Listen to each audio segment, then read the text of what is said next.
the birthplace of the Bohemian Revolution from Cowick 591 Studios. This is the Steve Brown Arts Center Podcast Network with producer Blake Tempus, co-host Dale Rueber. I am Jim Gillespie, and this is the Jesup News for May 20th, 2024. Click follow and rate us, as well as tell a friend. Get us out there. Please like us, unlike us, do something. Can they not like us? Is that a They can choice? like us. Yeah, That's okay. all right. Is that a button you can push? They can get in line, Dale. Yeah, that reminds me of a story, but I won't tell you that. So, All right. no. All right. Dale has something for you, as well as the news. We talk about house insurance a little bit. We talk about gambling. We talk about a potpourri of politics. Say that 3 times over and over again. Potpourri of politics, potpourri of politics, potpourri of politics. Isn't it potpourri? Okay. We talk about a young golfer. We talk about Farmers Day and Littleton Free Watermelon Day. This is this year's poster. Look on this week's video, and Blake will show you a little better shot than this. Did you model for that, or? I've tried to trim down a little bit. Okay. We talk about the Steve Brown Arts Center, and we talk about the upcoming concert and art show at the Independence Tourism, or the Buchanan County Tourism Center in Independence, Iowa. Remember, the Steve Brown Arts Center is a 501c3 nonprofit organization that has a vision for artists, young and old alike, to have the opportunity to better themselves while helping to build the skills of those around them. The long-range vision. I cannot say this loud enough. The long-range vision is the House Rural Artist Residency Program for professional and emerging artists in all areas of the arts. Artists will be offered accommodations and studio space in exchange for a contribution of labor and maintenance of the buildings and grounds. I am in negotiation for the first ever artist in residence for the Steve Brown Arts Center. Actually, Before you have a residence? Before we have a residence. The artist lives in Independence, and we are negotiating right now. Okay. To see if they want to do it.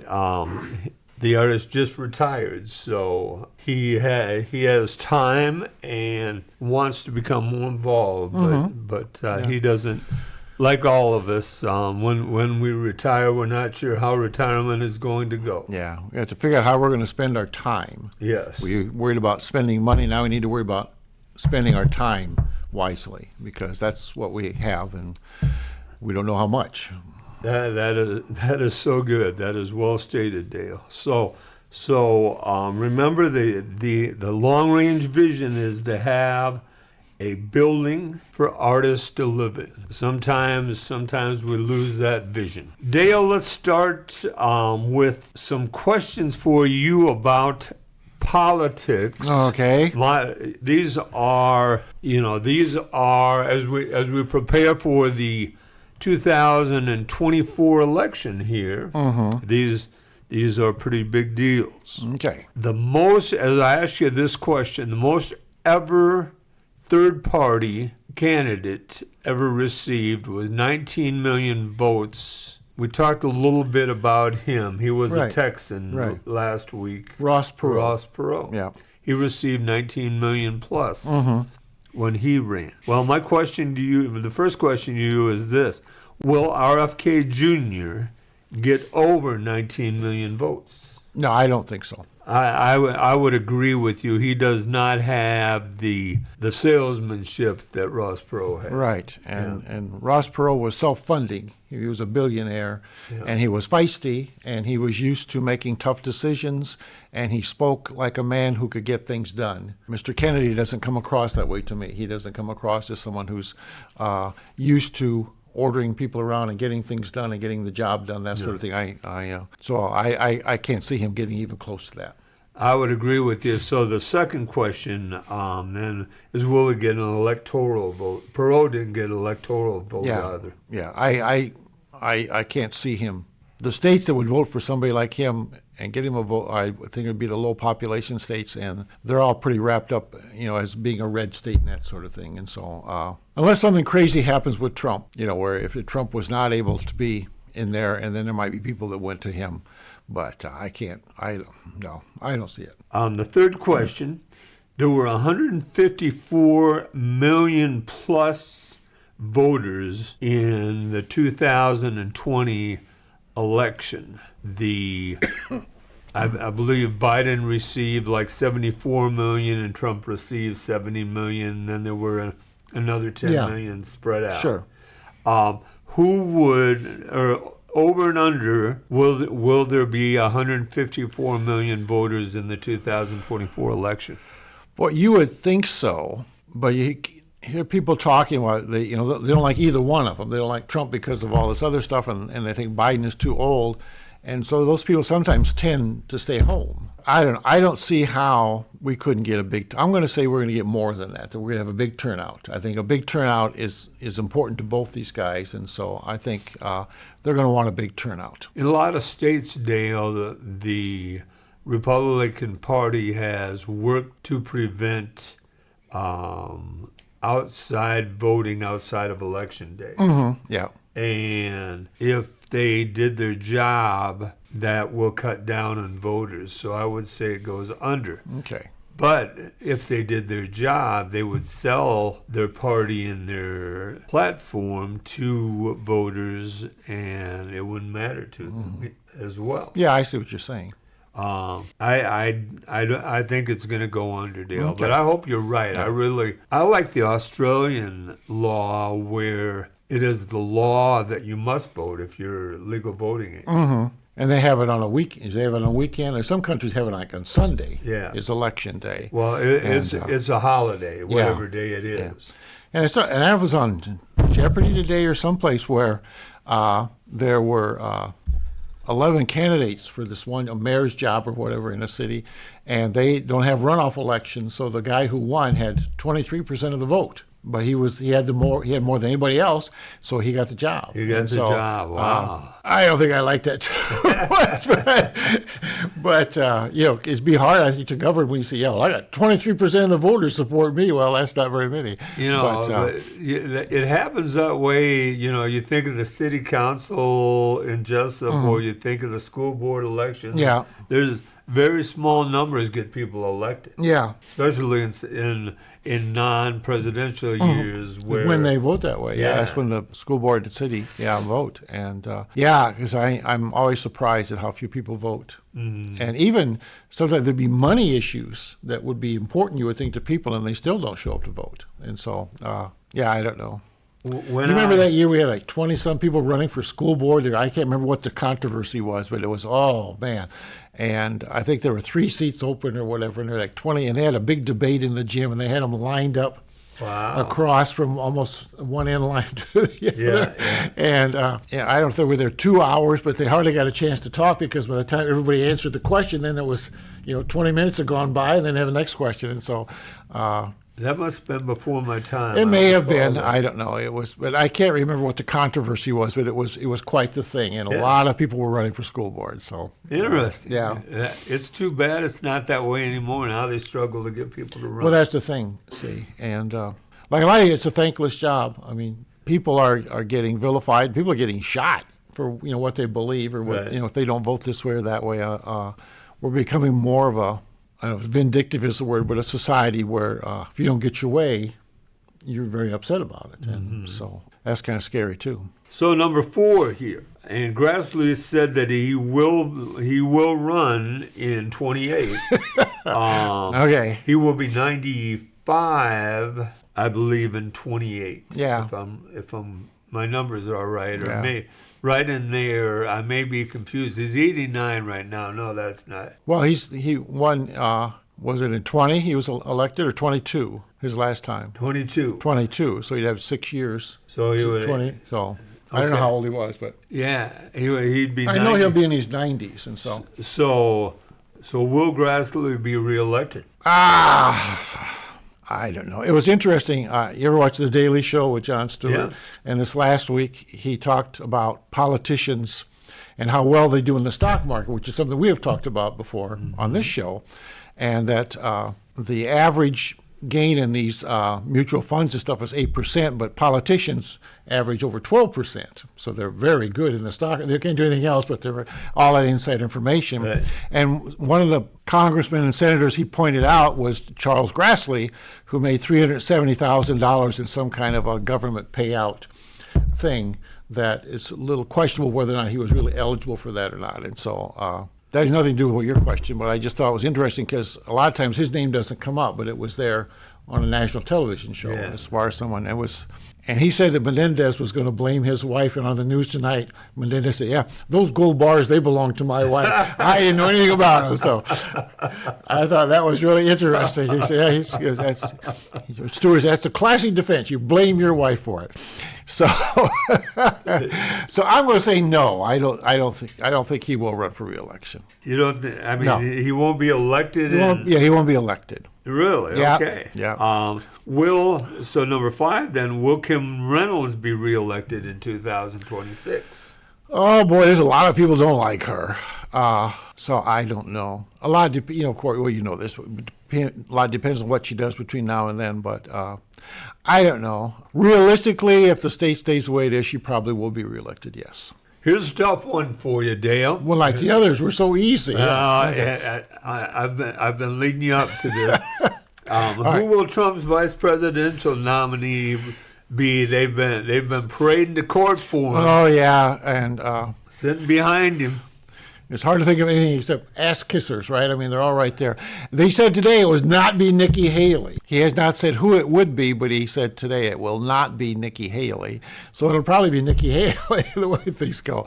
Yeah, I have no idea. None of them look real strong to me, and I don't know who would help him the most. It's got to be a state where there is a Republican governor, so that if it's a senator or a congressman, the Republican governor can choose a Republican to take his place. Yep. So that'd be the first thing. Yeah. Rotson Swanee was there in court yesterday.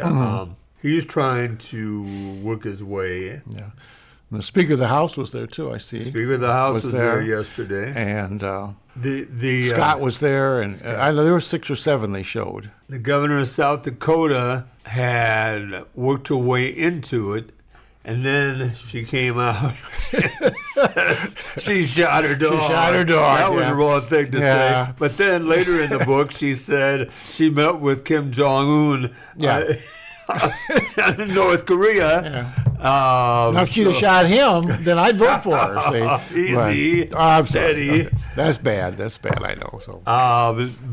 But that cost her. Yeah. That cost her anything. Yeah. And the thing is, that was in a book, so you know that she had to be thinking about it, and then she read the book on the audio book, and so she heard it again, and you would think that somebody in her camp would have read that, or the editor say, are you really sure you want to have this in here? Yeah. So I'm sure she had plenty of warning, and so she wanted it in there, and it's a big mistake.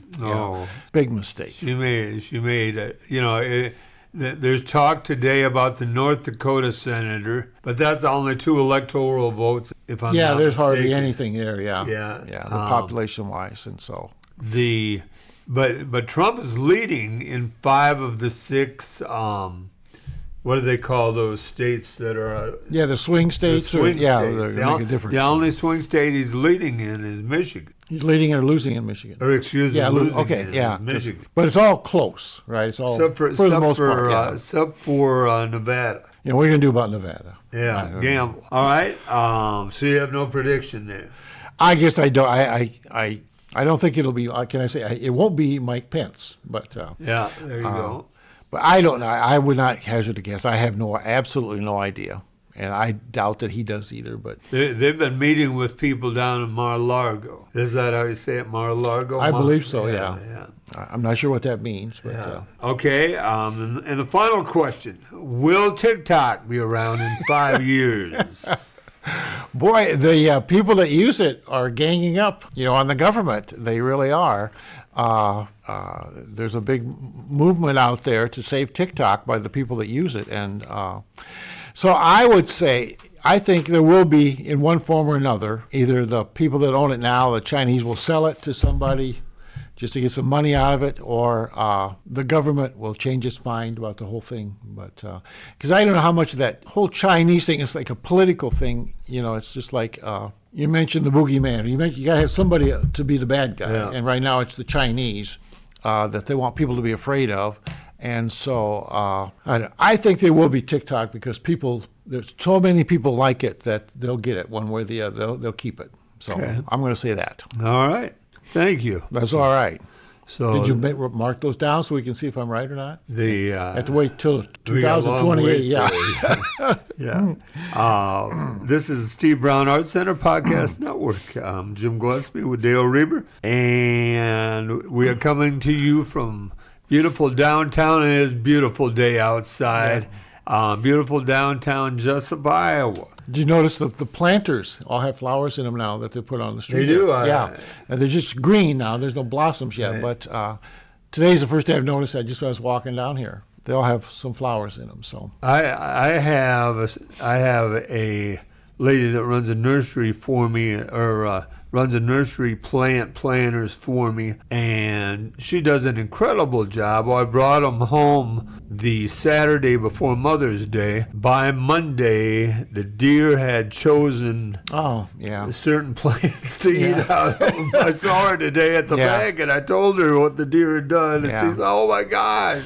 I was watching the movie called The Rookie about the 40-year-old guy that got his fastball back. Yeah. To keep the deer off the baseball field, they put human hair from the barbershop around. Have you ever tried that, or do you know if that works or not? Or I don't know. The neighbor uses Ivory Spring soap to keep deer away from his apple trees. Okay, yeah. And that works. Yeah. So I know there are different things that put out to try to keep them away, but a little late for you, huh? It is. It is. Well, that's too bad because you hate it when they eat away your plants. Hopefully they don't come downtown Jesup and eat these. Yeah.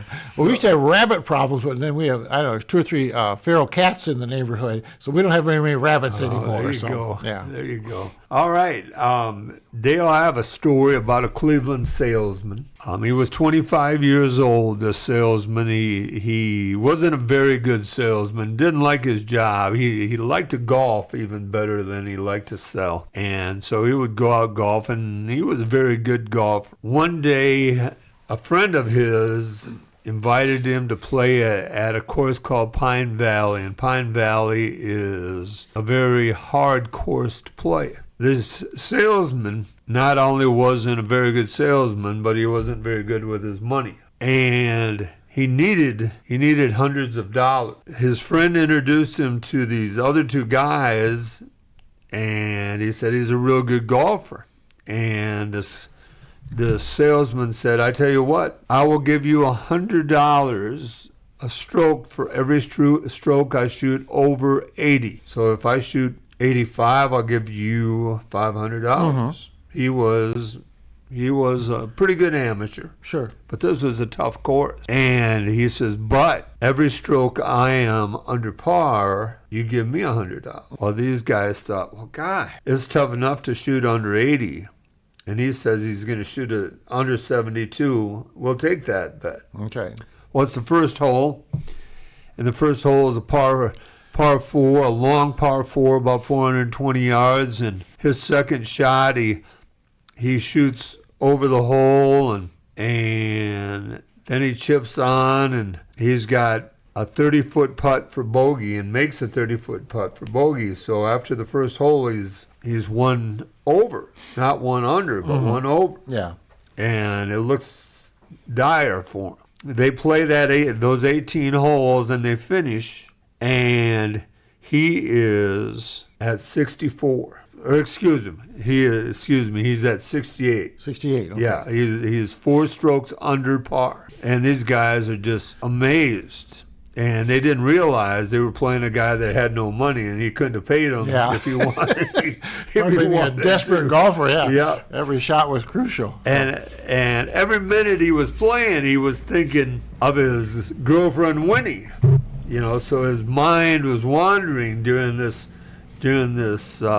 round. But he shot 4 under and won $400. That $400 was exactly what he needed, for he had borrowed $400 for an engagement ring for his fiancée, Winfield. This golfer went on to be maybe the greatest golfer of all time, a man by the name of Arnold Palmer. I just remember his wife was named Winnie. Yeah. Yeah. So that was, at 25 years old, Palmer was still an amateur. Yeah.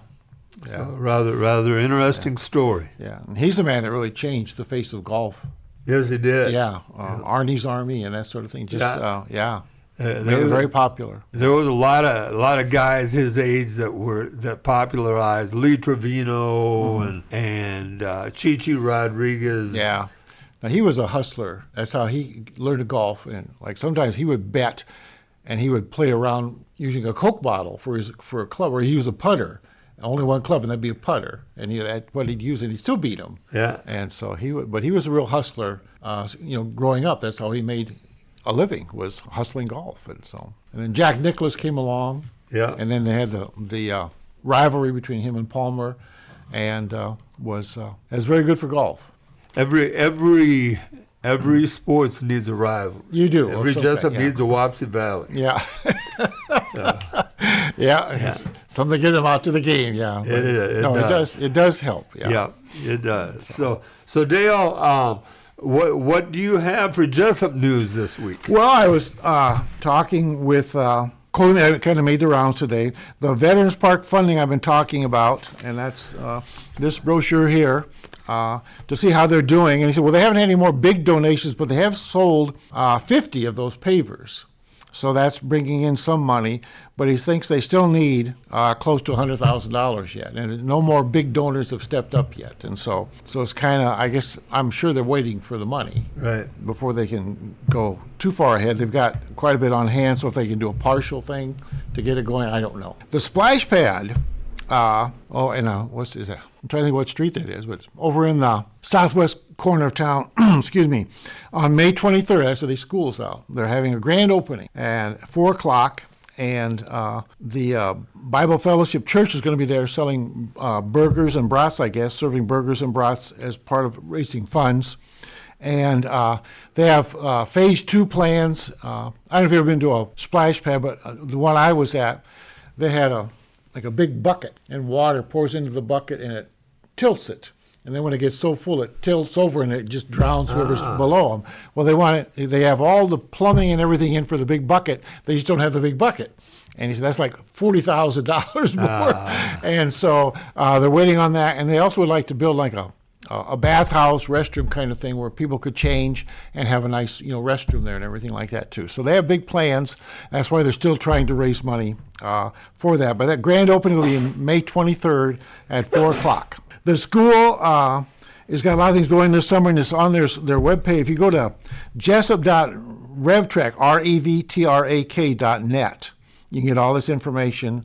But they have a boys' summer basketball program that's starting May 28th, and that's grades 2 through 5. And then 2 through 5 girls, it starts on the 29th. Also, 529 to 619. Both those are like $30 a registration fee. They're having grades 2 through 5 summer football. Did you know that? I didn't know they did that. No. But that's starting in June 25th, and that's just a $25 program. And then they have a summer swim bus, and I'm not sure where they take them. I think they go up to Fairbank. To Fairbank, okay. And so there's a $15 fee for that. I'm sure it must be like a summer pass, I would think, rather than each day. Excuse me. Basketball camps this summer. The 9-12 basketball camp starts on July 15th, and that's $20. And then the 3 through 5 basketball camp is July 8th through the 12th, and that's $35, $10:30 to $12:15. And then the 6 through 8 basketball camp is $8:30 to $10:15, the first round. That's also $35. And these things, if you have relatives going to be visiting kids or want something to do, I know I have a grandson in Ypsilanti, Michigan. He's coming out for the basketball camp, cool. the Jayhawk basketball camp. And so they will take, they want kids from all over because that's how other kids learn, from each other and this sort of thing. So The library yesterday had their brew and bubbles. Were you able to get there? I worked yesterday. Okay. For real money, but I heard that I was in the library today and I was giving them a hard time if they had their rock and roll festival yesterday or not. Well, Becky thought they had about 60 people come through, and I know they have people on the committee that were there. They have a fundraising committee and a group of bankers and financial people to run this endowment. And they're trying to raise money for an endowment is what they're doing. And they've had one good contribution already, as I understand it. But they had the people from the 42 Degrees North winery, and that's from Vinton. And I didn't realize we had a winery that close. But it was interesting talking to the couple that owned that. They were there and giving samples and selling bottles of wine, and they sold quite a few bottles from what I could tell. The different kinds of grapes they have to make different kinds of wine, and this was very interesting and very knowledgeable. Yeah. And so, and I'm not much of a wine guy or connoisseur. Right. I tried a couple of them, but they had one. They said, I'm sorry, it was really dry. I mean, you put it in your mouth, and you could hardly. It didn't feel like there was liquid at all in it. It was really, really dry, and so they had some others that are good. And I had some of the little beer, a couple of little samples of the beer. Allerton Brewery, which is a good friend of yours, was there also. Was little samples of different kinds of beer, and so from the very light to some dark stuff. And so they had little meatballs, barbecue sauce. Those are always good. Who provided that? I don't know if the Friends of the Library did. Or I guess I never asked who provided the hors d'oeuvres, but Rachel Wright, and she's not Rachel Wright anymore. Rachel Thomas was the caterer for that. She had the reform. She was. Yeah, and so they were very good. So I had I understand. 2, and then you come back later and have 2 more, so you don't look too bad, But, you just put it in your pocket. No, I didn't. Several of those Republicans did that, but I didn't do that. I want to remind you the summer welcome on May 24th is coming up, and Carter Route's going to be playing at the Buchanan County Tourism Center. It's on the north side, right by the railroad tracks there. It's the old depot, and that's coming up on May 24th. So I wanted to remind. And then June 20 through 22 is the Jesup Farmers Day, and we're having a Jenga challenge, right? We are. Yes. We are. So 1-on-1 till the last guy drops, right? That's how it's going to be? But they're giant 2x4s, right? 2x4s? They're the bigger Jenga. They're bigger about, Jenga. So. It would be about 4 foot tall by 2 feet wide. Yeah, okay. Yeah. And then lastly, next week, or I guess this coming week, Gibby's Food Truck, 11 to 4 on the 21st. That's a Tuesday. And then Thursday, Fat Roy's Mexican, 11 to 4. They say you should never trust a skinny cook, right? So Fat Roy has got that covered. Fat Roy's Mexican, 11 to 4 on the 23rd are the 2 that are coming this week as you listen to this. So they must get good business. They keep coming. So they do. Okay. They do. So that's the Jesup news that I have, and there's probably other news out there. If you know of anything, let me know. I'd be glad to report on it that's going on. And did you want to take another? People call me. They love it when I ask you questions you don't know how to answer. So you want to do it now or a little later? You can embarrass me again. All right, a little later. Okay, these are some of the greatest jingles or advertising lines of all time. Okay, we'll see how many. Are you going to sing them? If it requires singing, I don't mind doing that. So right. Even though I need a glass of water, I'm losing my voice. Okay. All right. Number 1. Winston tastes good. Like a cigarette should. There you go. You got 1. So I'll give you that one. Thank you. That's almost as many as I got last week total. Okay, number 2. Here comes the king. Here comes the big number 1.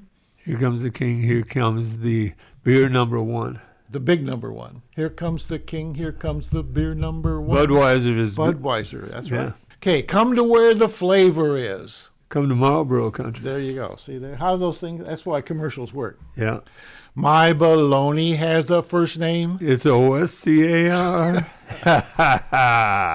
Oh, you'll never get this. This was my favorite. Little girls have pretty curls, but I like Hershey's candy bars. I don't know what. Little girls have pretty curls, but I like Oreos. I don't remember that jingle. Oreos, my choice, because it's the very best cookie ever was. What's it? Girls are nice, but boy, what icing comes with Oreos. That's one of the best Dunkin' cookies on the market is Oreo cookies. I think 4 out of the first 5. Okay. 4 out of 5. Okay. I can't believe I ate the whole thing. Can't believe Alka-Seltzer. Yeah, that's right. Bonus point. Alka-Seltzer's mascot. Plop plop fizz fizz. Oh, what a relief it is. I had that down, but I cut out. I said that's too easy. Yeah. I can't remember what was its mascot. Speedy Alka-Seltzer. Remember, we had the little boy. We had the cap with it. It was a cartoon figure, but Speedy Alka-Seltzer. I don't recall that. Okay, he had a Alka-Seltzer tablet. For Yeah. Okay, who is associated with what? Okay, what product? We're looking for the product now. Okay, Mr. Whipple. Oh, Charmin toilet paper. Yeah, and Mrs. Olson. Olson's Folgers coffee. Yeah. Butter. I'm on a roll. Yeah, you're doing great. Finish the sentence. Aren't you glad you use Dial? Dial soap. No, I told you Dial. You're supposed to finish the sentence. Aren't you glad you use Dial? I don't know. Don't you wish everyone did? Oh. Apparently not. Okay. I don't remember that. Aren't you glad you use Dial? Don't you wish everyone did? Okay. And good to the last drop. Good to the last drop. Good to the last drop. Gosh, I can remember that from my youth. Good to the last drop. Pass. Okay. That was Maxwell House. Maxwell House coffee. Yeah. Okay. 4 and 3 is 7. Yeah, 7 out of 10. That's very good. Wow. I think it's interesting experiment, though. These are things you heard 50 years ago or 40 years ago, but they're still in your brain, and they come right up, and that's why these jingles and things work, because people remember them. I always think that's very interesting how you can remember things that you heard 60 years ago because it rhymes or whatever. There's something about it that gets you. I think we've talked about this type of learners we are. Yeah. I think probably an audio learner. Yeah. I can still hear the Rockford Files song. Yeah. At the start of the show, the MASH music. Yeah. Well, I was able in elementary school put a lot of learning things into song. I would sing songs to help them, teach them songs to help them remember. Right. And I'm Dr. P, and I'm on the scene with my division rap, and it's really mean. It goes divide, multiply, subtract, and bring down.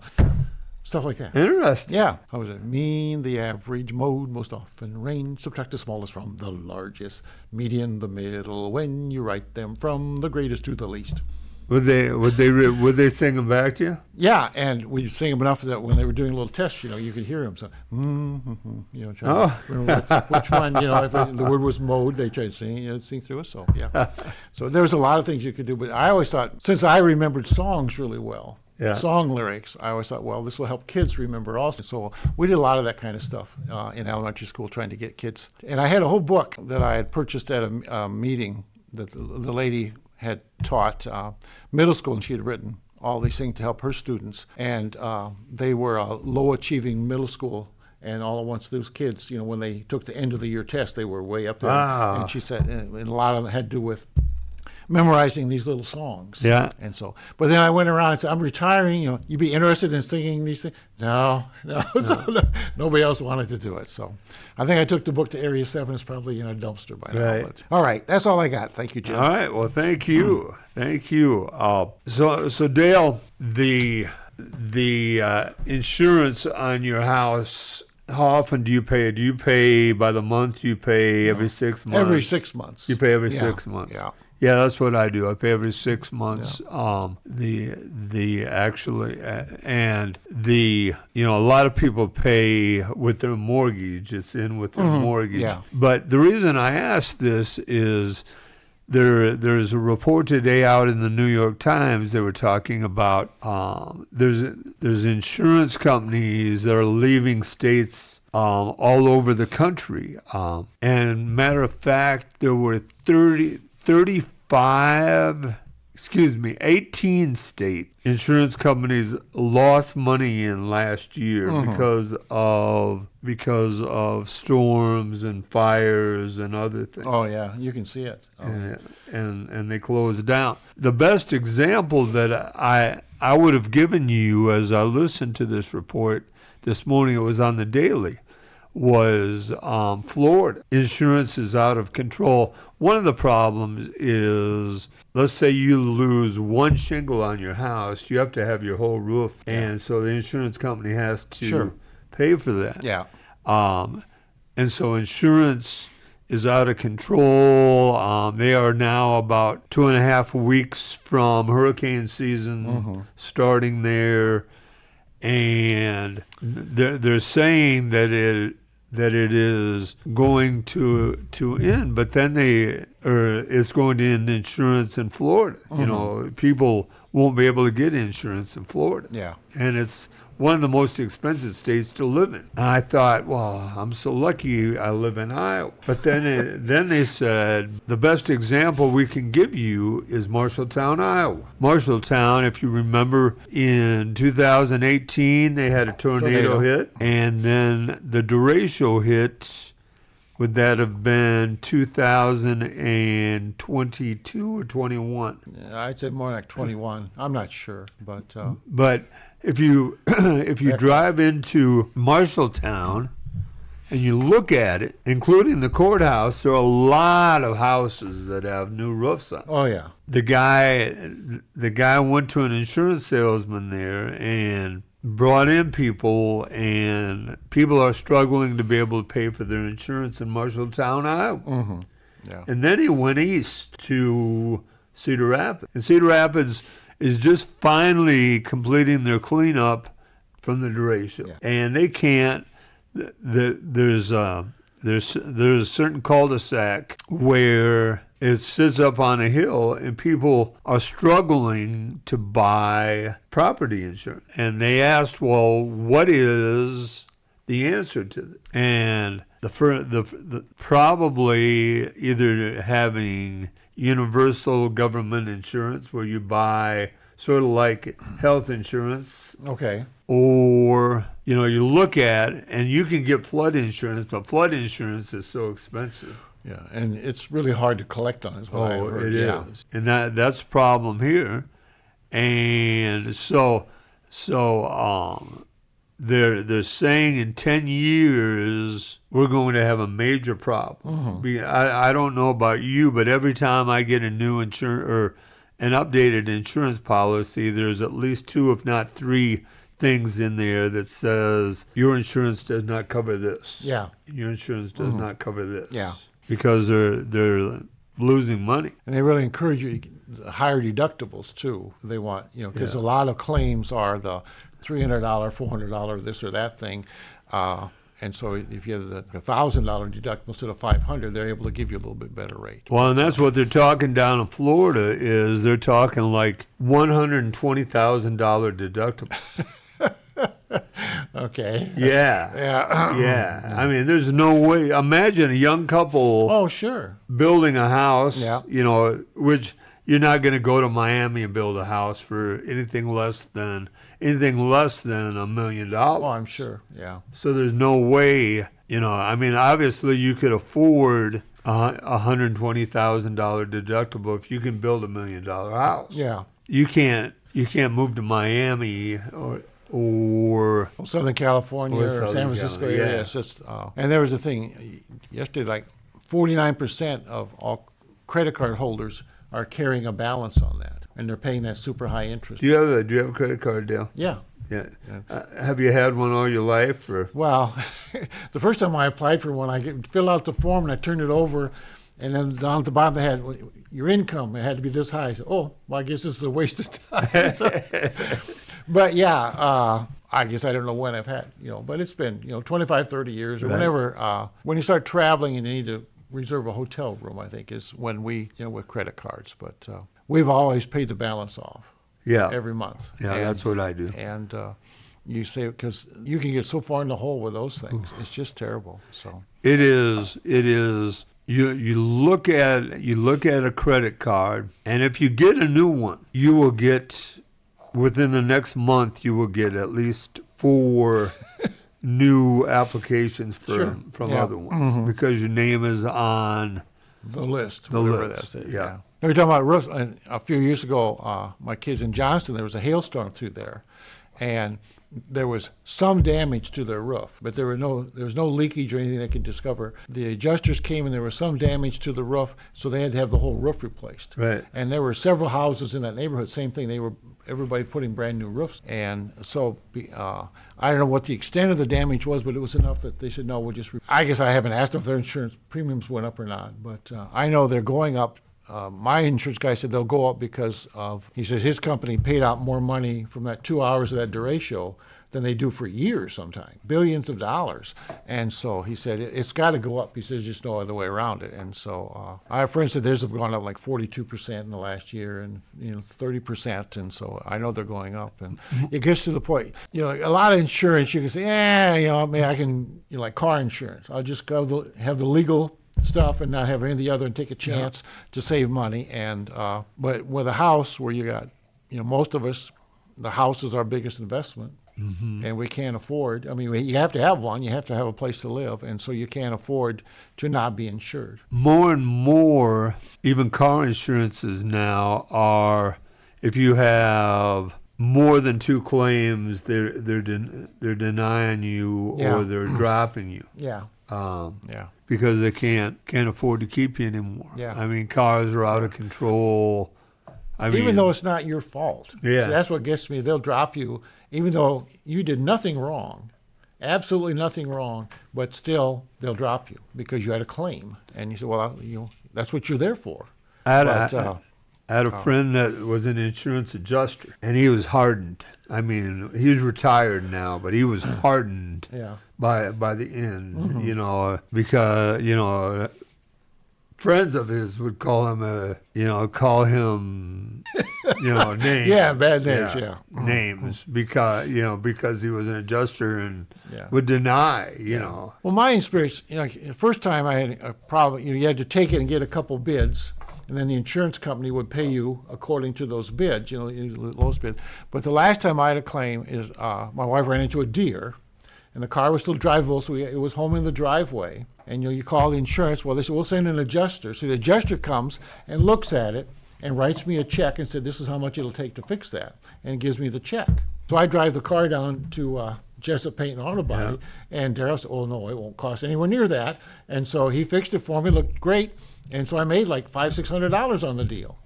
And I thought, well, that was stupid of the insurance company just to assume they know more about how much it's going to. I don't know what formula they used, right? But it was the wrong formula for them. Right. And so I couldn't understand that. All right. So this is the Steve Brown Arts Center Podcast Network. We have a couple of obituaries this week from White Funeral Home. Roger Lynn Maxstad, 69 years old, of Jesup, died Saturday, May 11th at the University of Iowa Hospitals and Clinic. Roger was born April 25th, 1955 in Story City, Iowa, the son of Dwayne Franklin Maxstad and Mabel Iris Maxstad. He graduated from high school in Radcliffe, Iowa, and he was first married to Deborah Erickson before divorcing in 1985. On May 14th, 1994, he was united in marriage to Jane Ann Kruger in Eldora, Iowa. He worked as a school custodian in Eldora and later worked as a rural newspaper carrier for the Waterloo Courier. He and Jane moved to Jesup in 2012, and Roger retired in 2017.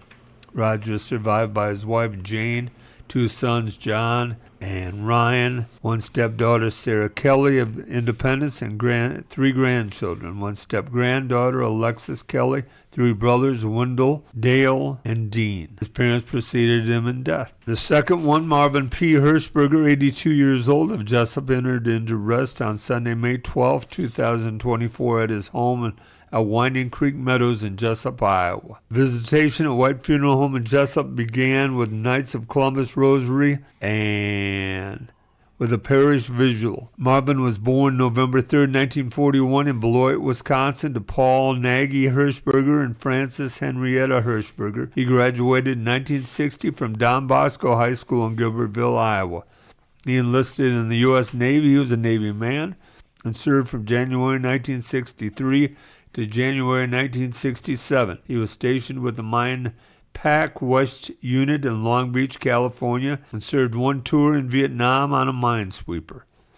After his tour of duty, Marvin was discharged from the Navy, moved back to Jesup, purchased his first farm in the fall of 1971. Marvin was also proudly employed at John Deere's for 26 years from 1974 until his retirement in 2000. Retiring from John Deere's, Marvin continued farming in Jesup, but also enjoyed traveling across the U.S. and Europe. Marvin's travels took him to numerous farm and tractor shows, tours of the John Deere facility in Germany, and the Vatican City in Rome. Marvin was a dedicated member of the Knights of Columbus Council 8227 and a member of the Pumpshire American Legion Post 342, both in Jesup, also a member of the UAW Local 838 in Waterloo, Iowa. Marvin is survived by one brother, Roger Hirschberger of Jesup, one sister, Joanne Seliger of Jesup, a sister-in-law, Barbara Hirschberger of Jesup, nieces and nephews, Derek Seliger, Travis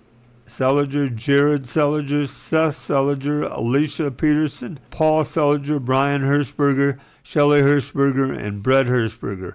Also many great nieces and nephews. He was preceded in death by his parents, one sister, Donna Hirschberger, and one brother, Merle Hirschberger. Memorials will be directed to the tuition assistance program at both Don Bosco High School in Gilbertville, Iowa, and St. Athanasius in Jesup. Also to the Cedar Valley Hospital. Did you have the Seliger kids in school? I did. Yeah, I did too. Very nice family. Yep, they were. I had forgotten they were related to the Hirschbergers. But. Yeah, I did as well. Early on, we talked about this is our poster for this year's Littleton Free Watermelon Day. Mm-hmm. The artist is Reese, and it will be on the T-shirt this year. We will put the T-shirt store up in the coming weeks, so make sure you buy one of those T-shirts. Is that a bad way to do a sale? No, would you say please? Please. Yeah, but thank you. Yeah. Thank you. Please help us get please. People will see that and we'll get a bigger crowd out. You can have them available before. We will have them available before. Yes. I will buy one. I will wear it proudly. Thank you. It fits my stomach very well. That watermelon. That's the kind I need.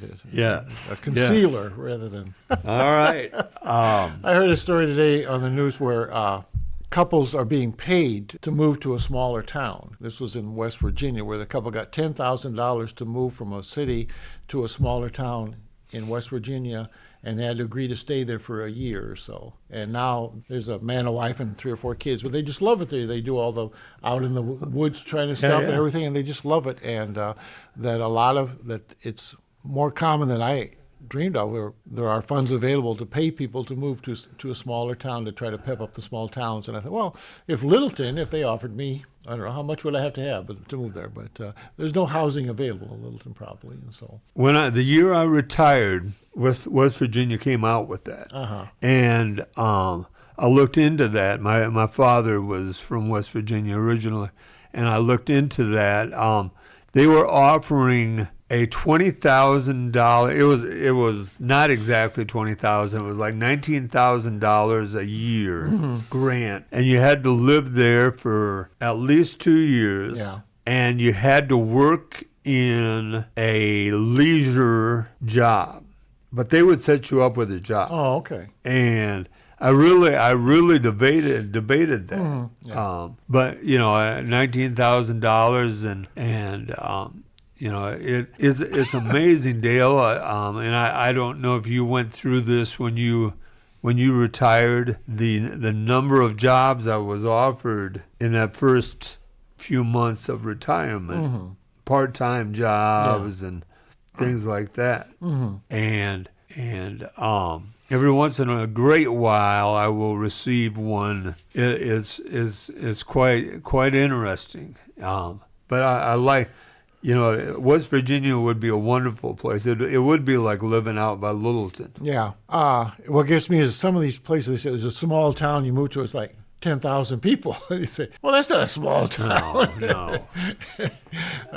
They say, it's 9,000 people live there. Everybody knows everybody kind of town. Yeah. Say, no, you could. You ought to come to a real small town and see how many people you actually know. I mean, it's just, but to them, living in New York City, 9,000 people is not very many. No. And so, But I was in New York City in 67 maybe, and there were more people living in one building than lived in my hometown of Hazleton, you know. So their concept of what small is really way off.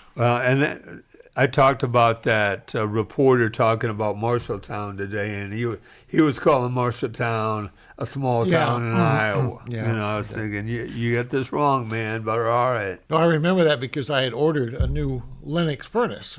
Yeah. And it blew down the factory. And so I had to wait. The kind I was getting was the last one that they got going, that line going again. And then they were giving it to people I had a furnace that was still working, and so I was at the bottom of the list. They were first taking care of people who had no furnace. And so that's how I remember, because I know I got everything going in 2019 in January, so I always know that tornado was in 2008, apropos to nothing, I guess. But May 15th is Owine Tornado Day. That was 1968. That tornado went through, hit Charles City and Owine and Maynard and that sort of thing. So they used to have a big celebration in Owine. I don't think they do that much anymore, but they used to have tornado days or something. They did, huh? Yeah, years ago. It is, you know, our world is unique. They have, I don't know if it's a celebration, Remembrance Day, perhaps. Yeah, they try to make it a celebration of the fact that they want to make money. Yes, yes. Do you see about the pod of orcas? It sank this boat over near the Rock of Gibraltar. They've attacked this one pod and actually sank this yacht. They grabbed the rudder and messed it all up so they can't steer, and then somehow or other the water starts seeping in and the darn thing sank. Wow. And they say it's a very unique behavior it's one pod they've narrowed it down to, and it's happened 5 or 6 times in the last several years, and it's always a certain time of year in that certain spot. And so they're trying to figure out what's going on with them, but they are big. They look much smaller than a big whale, but they are a good size, I guess. Who was the Portuguese prince that had the navigational school? Yeah, Prince Henry. Prince Henry, the navigator, yeah. And they used to have reports of sea monsters. And you have to wonder if those orcas, something like that, something like that, were not the ones attacking their ships and things like that. Well, you talk about, they saw mermaids, and maybe they were manatees. Well, their concept of what a good-looking woman was a little off, but they're trying to make sense of why this happened. Why did they think they saw this? So maybe it's far off in the distance. So. She had the cutest little mustache. If you'd like to donate to the Steve Brown Arts Center or have an idea for an event, go to stevebrownartscenter.org and follow the link. Make sure that you come out this Friday to the event that Dale talked about at the Buchanan County Tourism Center. Buchanan County has hired a new tourist director. Her name is Isabel Thurn. Okay. And she will be there to have a chance to meet her. But as Dale talked about, we have Carter Rout playing the piano. We have the art of Nick Thomas, and we may have a little bit of John Decker's art there that day. Yeah. And also we're going to have the food truck, Fairbank Boyd's Food. You got to try some of those cheese curds. Okay. Melt in your mouth. Okay. Yeah, I'll buy you a basket if you come over. Another story about Red Lobster declaring bankruptcy and closing stores all over. Oh, no. Yeah. And they had this offer last year of all the shrimp you can eat. Yeah. It broke them. People took it as a challenge. They showed this one guy, he was on his 32nd shrimp, and it actually, that promotion, they think, broke the company. They lost so much money that they're having to declare bankruptcy, and they're closing the store in Waterloo. So I guess, you're the executive. Wouldn't you think after the first couple of days, okay, everybody call in and tell me how much shrimp you're using up and how much money you're making from that? And maybe say, well, maybe we better call this off. But that promotion, Red Lobster. So. I love seafood. Yeah. That's one of the few places you can get good seafood around here. Yeah. We're landlocked. Where you can get a nice carp, a big catfish out of the Mississippi. Crappie, maybe. crappie. Yeah, a crappie. But Yeah. I don't know if I'd eat any of that fish out of there. I don't know. It's kind of scary. It is. But anyhow, if you have news or would like to sponsor us, email us at jim@stevebrownartcenter.org or call 319-290-0241 and leave a message. Those of you stop leaving prank phone calls, please.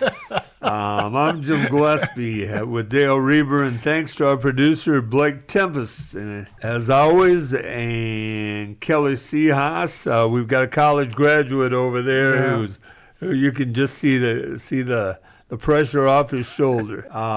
Thanks to the audience for bringing these stray dogs into your day. And remember, Caitlin Clark can't have 10 turnovers every game. No, you hope not, yeah. Take a deep breath. She'll be all right.